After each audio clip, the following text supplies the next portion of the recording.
ನಮಸ್ಕಾರ. ಗೃಹ ಸಚಿವ ಪ್ರಿಯಾಂಕ್ ಖರ್ಗೆ ಅವರು ಸಂಸದ ರಮೇಶ್ ಜಿಗಜಿಣಗಿ ಆಡಿಯೋ ವಿವಾದಕ್ಕೆ ಸಂಬಂಧಿಸಿ ತೀವ್ರ ಪ್ರತಿಕ್ರಿಯೆ ನೀಡಿದ್ದಾರೆ.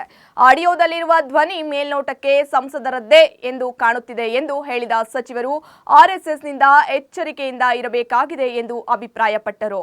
ಸಾಯೋ ತನಕ ಹೊಡೆಯುತ್ತೇವೆ ಎಂಬ ರೀತಿಯ ಬೆದರಿಕೆಗಳು ಕೇಳಿ ಬಂದಿದ್ದು, ಈ ಬಗ್ಗೆ ಬಿಜೆಪಿ ನಾಯಕರು ಸ್ಪಷ್ಟನೆ ನೀಡಬೇಕು ಎಂದು ಒತ್ತಾಯಿಸಿದ್ದಾರೆ.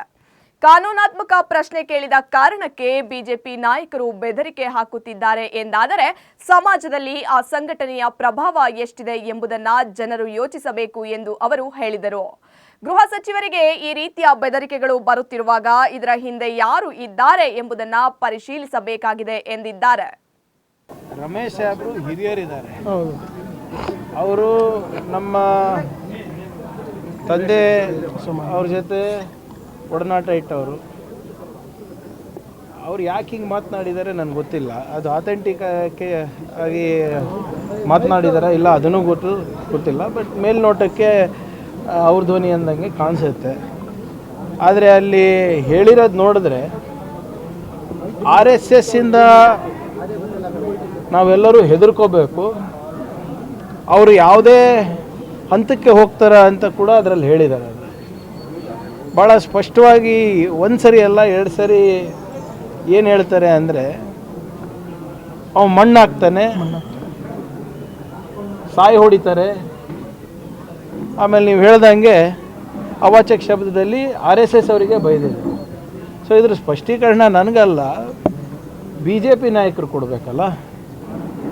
ಈಗ ಕಾನೂನಾತ್ಮಕವಾಗಿ ಪ್ರಶ್ನೆ ಕೇಳಿದ್ದಕ್ಕೆ ಸಂವಿಧಾನದ ಪರವಾಗಿ ನಾವು ನಿಂತ್ಕೊಂಡಿದ್ದಕ್ಕೆ BJP ಸಂಸದರಿರ್ಬೋದು, ಶಾಸಕರಿರ್ಬೋದು, ಅಥವಾ RSS ಬೆಂಬಲಿಗರಿರ್ಬೋದು, ಅವರು ಈ ರೀತಿಯಾಗಿ ಥ್ರೆಟನ್ ಮಾಡ್ತಾರೆ ಅಂದರೆ ಯಾವ ಮಟ್ಟಕ್ಕೆ ಈ ಸಂಸ್ಥೆ ನಮ್ಮ ಸಮಾಜದಲ್ಲಿ ಬೇರು ಬಿಟ್ಟಿವೆ ತಾವೇ ತಿಳ್ಕೊಬೇಕು. ಅಂದರೆ if you are ready to threaten the home minister of Karnataka, ನೀವು ಯೋಚನೆ ಮಾಡಿ ಅವ್ರ ಹಿಂದೆ ಯಾರ್ಯಾರು ಇರ್ಬೋದು ಅಂತ. ಆಮೇಲೆ ಇದಕ್ಕೆ ನಾವು ಹೋಮ್ ಮಿನಿಸ್ಟರ್ ಇರಲಾರ್ದಾಗೆ ಹೆದರಿಲ್ಲ, ಇವಾಗೇನಕ್ಕೆ ಹೆದರ್ಬೇಕು ನಾನು? ಇದೇನು ಮೊದಲನೇ ಸಾರಿ ಮಾಡ್ತಾ ಇರೋದು? ಹೋದ ಬಾರಿ ಕೂಡ ಇವರು ನಾನು ಯಾವುದೋ ಒಂದು ವಿಚಾರಕ್ಕೆ ನಾನು ಸವಾಲೆತ್ತಿದಾಗ ಇದೇ ವಿರೋಧ ಪಕ್ಷದ ನಾಯಕರು ಮತ್ತು BJP ಅಧ್ಯಕ್ಷರು ಇದೆಲ್ಲನೂ ಕೂಡ ಅವರು ಪಬ್ಲಿಸಿಟಿಗೆ ಮಾಡ್ತಾಯಿದ್ದಾರೆ ಅಂತ ಹೇಳೋದು. ಅದಕ್ಕೆ ನಾನೇ ವಿಡಿಯೋ ಮಾಡಿದೆ. ಪಾಪ ಅವನು ಅರೆಸ್ಟ್ ಆದ, ಆ ಹುಡುಗ ಯಾರದು ನನಗೆ ಬೆದರಿಕೆ ಹಾಕಿದ್ದ ಅರೆಸ್ಟ್ ಆದ. ಈ RSSನವರು BJPನವರು ಪಾಪ ಅವನಿಗೆ ಒಂದು ಲಾಯರ್ ಕೂಡ ಕೊಟ್ಟಿಲ್ಲ, ಗೊತ್ತಾ ನಿಮಗೆ? ಆ ಬೆದರಿಕೆ ಹಾಕಿದವನು ಅವರ ತಾಯಿ ನನಗೆ ಫೋನ್ ಮಾಡಿ ಹಿಂಗೆ ಆಗ್ತಾಯಿದೆ ಸರ್ ಬಿಟ್ಬಿಡಿ ಅಂದಮೇಲೆ ನಾನು ಸುಮ್ಮನಾದೆ. ನಾನು ಇಲ್ಲರೆ I would have taken it to logical end. ಒಂದು ತಾಯಿಯ ಕಣ್ಣೀರಿನ ಕತೆ ಕೇಳಿಬಿಟ್ಟು ನಾನು ಅವನಿಗೆ ಸುಮ್ಮನೆ ಬಿಟ್ಟೆ. ಇಲ್ಲದ್ರೆ legally I would have pursued the matter.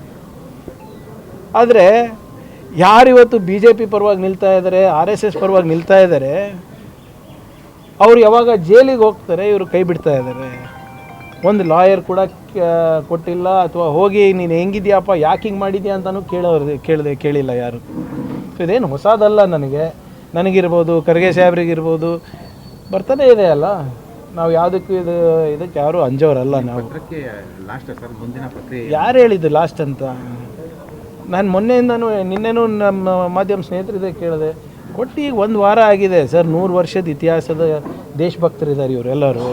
ಎಲ್ಲೋ ಇಟ್ಟಿರ್ತಾರೆ, ನಾಗ್ಪುರ್ನಲ್ಲೇ ಇಟ್ಟಿರ್ತಾರೋ, ಕೇಶವ ಕೃಪಾನಲ್ಲಿ ಇಟ್ಟಿರ್ತಾರೋ, ಯಾವುದೋ ಸರ್ಸಂಚಾಲಕ ಮನೆಯಲ್ಲಿ ಇಟ್ಟಿರ್ತಾರೋ, ತರ್ತಾರಲ್ಲ. ಇವತ್ತಿಲ್ಲ ನಾಳೆ ದಾಖಲೆಗಳು ತರ್ತಾರೆ. ಯಾಕೆ ಅಷ್ಟಾತ? ಸ್ವಲ್ಪ ಟೈಮ್ ಕೊಡಿ. ಇಲ್ಲ ಅಂದರೆ ಸೃಷ್ಟಿ ಮಾಡಿಸ್ಬೇಕಲ್ಲ.